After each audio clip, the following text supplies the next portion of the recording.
It was a bitterly cold winter night, in the heart of rural Minas Gerais. The kind of cold that seeps into your bones, no matter how high you crank the heater. I was driving an old Volvo truck, its suspension groaning with every pothole, on that godforsaken stretch of BR 267, a highway so poorly maintained. It felt more like a dirt path, cutting through endless fields and shadowy patches of forest.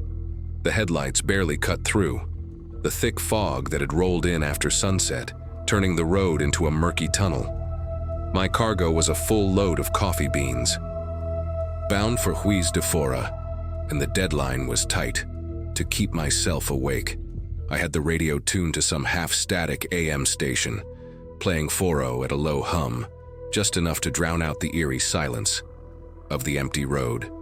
Then, out of nowhere, it appeared. A massive black goat, its fur so dark it seemed to swallow the dim light, stood perfectly still, in the dead center of the lane. It wasn't grazing, wasn't startled, just planted there, like it had been waiting. The thing was unnaturally large, almost the size of a small calf, with twisted horns that curled like knives. But what froze me solid were its eyes, two glowing red orbs, bright as hot coals, staring straight into mine through the windshield. No reflection, no pupil, just that unnatural, hellish shine. I slammed the horn, a long, blaring protest that echoed into the night and shouted curses, half out of fear, half out of frustration. But the damn thing didn't flinch, not a twitch. It just kept staring, like it knew something I didn't. The engine idled.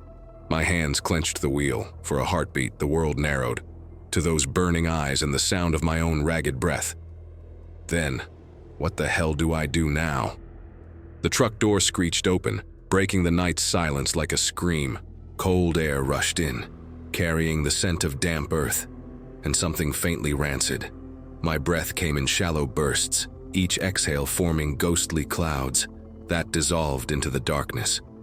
Probably just a lost animal, I whispered, the words tasting like lies. Even as they left my lips, 2 hesitant steps forward, boots crunching on gravel, each sound magnified in the emptiness. Then, the goat, stretched, no sudden movement, no startled reaction, just a terrible, deliberate, unfolding. Its spine elongated, vertebrae popping one by one, like knuckles cracking in reverse. The body grew taller, yet thinner, as if something inside was pulling it upward, stretching the skin taut until it nearly tore. The horns twisted, not like bone, but like living things, writhing, coiling with wet, clicking sounds. Then it laughed, a sound that started deep, guttural, animal, then shifted, warped, into something horribly familiar, yet utterly wrong. Not a goat's bleat, not any forest creature, but a chuckle. That knew. Understood, reveled in, the icy dread now coursing through my veins. The laughter echoed, bouncing off trees, then changing pitch, as if multiple voices were joining in from the surrounding darkness. My hands trembled, not from cold now, but from primal recognition of something ancient, something that shouldn't exist, yet stood before me, still changing, still laughing, still watching, with eyes that held. No mercy, only hunger. My body moved before my mind could process, adrenaline flooding my system, turning my limbs to liquid fire. I spun on my heels, gravel spraying behind me as I launched toward the truck. My boot caught on something, a rock, a root, sending me stumbling forward, hands outstretched, fingers scraping against cold metal. I didn't think, didn't breathe, just wrenched the door open and threw myself inside. The engine roared to life, tires screaming as I peeled out, kicking up a storm of dust and stones. I didn't check the mirrors, didn't glance back, just gripped the wheel, knuckles white, and pushed the accelerator until the speedometer needle trembled. Only when the odometer showed 6 miles, only when my lungs burned, did I realize I'd been holding my breath. I pulled over, engine still running, and sucked in air, like a drowning man breaking surface. The next morning, at a sun-bleached gas station, tried to sound casual, voice still raw from panic. "Anyone seen a black goat out near the BR 267 curve?" The attendant froze. A coffee pot hovering, mid-pour. His tan face went pale, as if I'd asked about a ghost. "You're the third this week." His voice dropped, eyes darting to the security cameras. "The last guy who asked never made it home." A fly buzzed, landing on the counter between us. They found his truck, just sitting there, engine running, driver's door wide open. He leaned closer, the smell of cheap cigarettes, and fear sweat clinging to him, like something just plucked him out. Outside, a trucker gunned his engine, the sudden roar making us both jump. Even now, years later, my hands still sweat when I approach that stretch of BR 267. I flick the brights on. Before the curve appears, illuminating every pothole, every shadow in harsh white light. My lips move silently, repeating prayers. My grandmother taught me, fingers tight around the wheel. The radio stays off, windows rolled up, as if silence could protect me. From whatever watches, from the tree line, truckers talk in hushed tones. At roadside diners about the black goat legend, some laugh it off until they drive that route at 3 a.m. and feel the weight of unseen eyes. The truth is, there are things that defy explanation, things that leave you with a primal knowing, deep in your marrow, like how animals freeze before earthquakes strike. Some part of us remembers older dangers. The black goat isn't just a story, it's something that exists in the spaces between what we call real. And the worst part? It remembers every face, every pair of headlights that's ever stopped. On that cursed curve, my mechanic jokes about my paranoid driving until he sees the state of my brakes after my monthly deliveries through Minas Gerais. The wear patterns tell the truth. I stand on those pedals, like a man running from the devil himself, because in the end, we all make bargains with our own fears. Mine is simple. Keep the lights bright, the prayers louder, and never ever stop moving. I always considered myself a rational man, the kind who laughed at ghost stories and dismissed local legends as drunken exaggerations. That changed on a moonlit night in the backcountry of Bahia, when 5 of us, fueled by youthful bravado and a few warm beers, approached that crumbling farmhouse. The structure sagged under decades of neglect, its wooden beams groaning like an old man's bones. In the humid night air, local whispers claimed. In the sweltering summer of '73, a black Citroën arrived weekly, carrying men in dark suits who paid farmers to stay away while they conducted private ceremonies. We joked about it, mocking the superstitions as we picked our way through. The overgrown path, flashlight beams cutting through thick cobwebs. The moment my boot crossed the threshold, the temperature dropped, not the natural cool of stone, but a sudden unnatural chill that raised gooseblesh on beer-warmed skin. The air grew dense, not with dust, but with something heavier, like the pressure before a storm, or the weight of unseen eyes, tracking our every move. A smell hit us. Not the expected mildew, but something metallic, coppery, out of place. In this long-abandoned place, our flashlights flickered, not from dying batteries, but in perfect unison, as if something was testing our resolve. The bravest among us, the one who dared us to come, suddenly fell silent, his cocky grin fading as he stared at something in the darkest corner. When we turned our lights there, we saw nothing, but the shadows seemed thicker there, more solid. Somehow, that's when we heard it. Not the scampering of rats, but a slow, deliberate drip, drip, drip from the upstairs room where no rain could reach. The beam from my flashlight trembled as it revealed the back room, its warped floorboards stained with decades of grime, and something darker, faded pentagrams drawn in what looked like charcoal, or perhaps something else, covered the uneven planks, their 5-pointed symmetry still disturbingly precise after all these years. Chunks of black candle wax lay scattered like melted teeth, some still clinging to rusted candlesticks, their wicks long gone. Animal bones bleached white by time formed a broken circle, some small like a rabbit's, others disturbingly large, their ends gnawed or perhaps broken, with purpose. The smell hit us first. That thick, gagging stench of rotting meat left too long, mixed with something else, something cloying, like spoiled honey or decaying flowers. That made our eyes water. Thiago, always the joker, pulled out his phone. "Let's get this on camera." His voice too loud. In the heavy silence, the screen flickered, then filled with static, the kind you'd see on an old TV between channels. "Must be the wind," he said, but his voice cracked, and the trees outside stood perfectly still in the moonless night. Then from somewhere deeper in the house came the sound that stopped our breath. Clack, clack, clack, the unmistakable rhythm of hooves on wood, but too sharp, too deliberate, to be natural. Floorboards creaked under a weight that moved with purpose. Coming closer as our flashlights, all simultaneously, dimmed to a faint glow.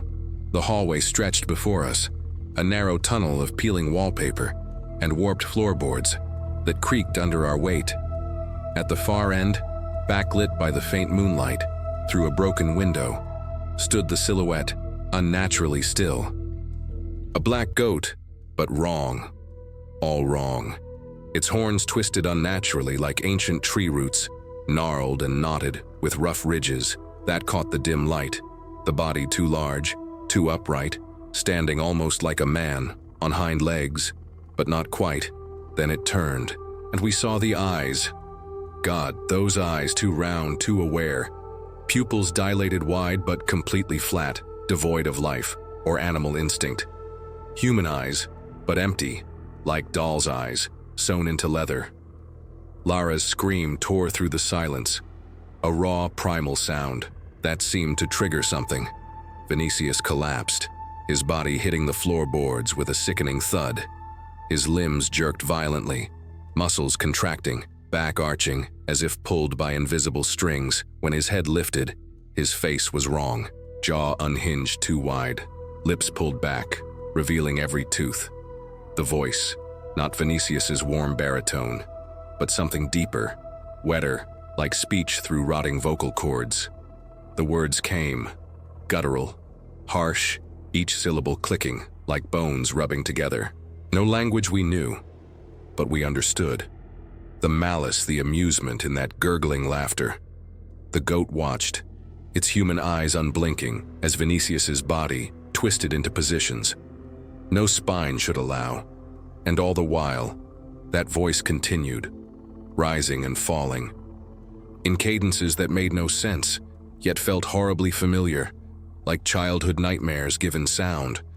Our frantic escape through the overgrown fields, ankles twisting in unseen holes, branches whipping at our faces as we dragged Vinicius's limp form.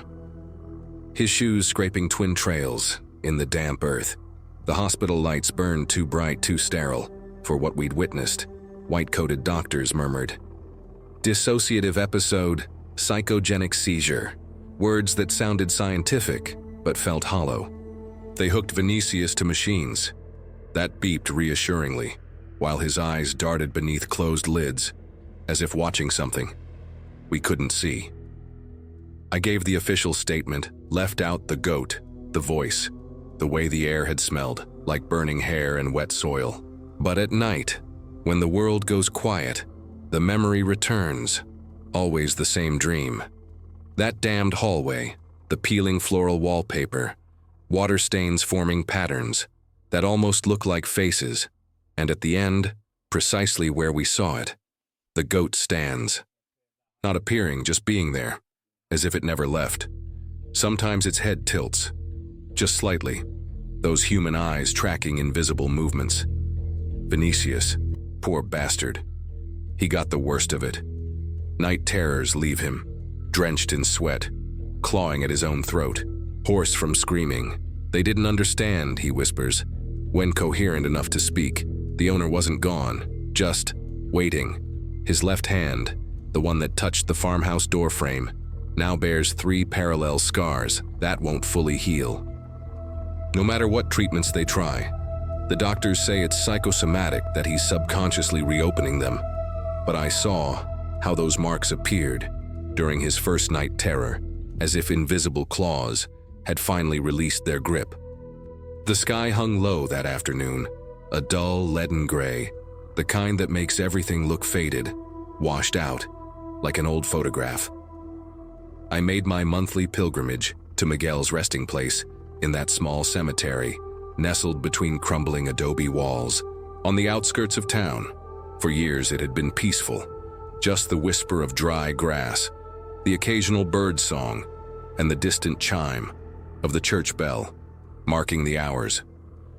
But that day, the silence felt different, thicker, heavy with something I couldn't name.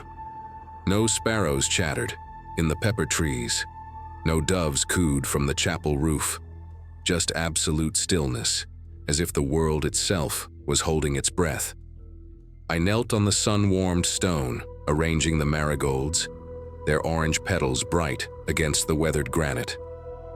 That's when the hairs on the back of my neck stood straight up, not from cold, but from that primal sense every human knows, when unseen eyes are watching. I looked up slowly, hands still clutching flowers, and saw it between 2 crumbling headstones. About 30 feet away stood a black goat, massive, unnaturally still. Its coat absorbed the light, creating a void, darker than any shadow, in the muted afternoon.